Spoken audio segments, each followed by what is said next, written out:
And now a story you'll only see on ABC 15. The investigators have learned the owner of a Phoenix apartment complex has been charged with criminal violations for failing to provide humane living conditions.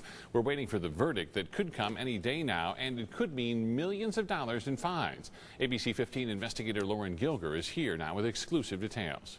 Most of us can't even imagine surviving a valley summer without air conditioning. But prosecutors accuse the owners of the Woodbridge apartment complex of failing to fix a broken cooling system, jeopardizing the health and welfare of families who live here.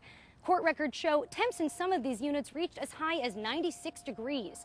Now, the city's filed 406 criminal counts, and a judge could fine the owner up to $10 million. I mean, we've lived in a lot of rough places coming from New York, but this place is the worst. Yeah. Edelicia and Jeffrey moved into the Woodbridge apartment complex in March. It's the worst. It's really hard. There's been issues with hot water. We had broken windows. There's so many things wrong. It didn't take them long to realize they had made a mistake. I have asthma, so it's like when the air was out, I cannot be without air. The city calls the owner of the Woodbridge apartments a slumlord.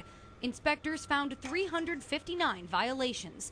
Staircases in dangerous disrepair, broken balcony railings, electrical hazards, many units without clean water or air conditioning. Tim Bowling is the city's deputy director of neighborhoods. Middle of the summertime when the heat was up around 110, 112 degrees. And in many of the units, the air conditioning just wasn't working. How hot did it get in those units, do you know? The temperature readings that we had were pretty steadily around 93, 94 degrees. Bowling says that's dangerous for the elderly and those with asthma, but it also hits kids hard. It makes it really difficult for kids to sleep. It was a slum.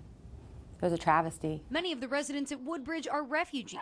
They're not comfortable talking to government officials, but some turn to this woman for help, Krista Roy. I just cried. I really did. I just cried. I broke down. It was terrible. It was awful. Krista Roy coordinates logistics for the International Rescue Committee. She helps families who fled extreme persecution in war-torn countries. They definitely don't go to the government and ask for help. I mean, the government's oppressed them in many of the countries they left. At Woodbridge, Krista's clients saw their American dream turning into a nightmare. It literally broke my heart, what I saw there. It's been 2 years since the city sued Woodbridge in civil court and won.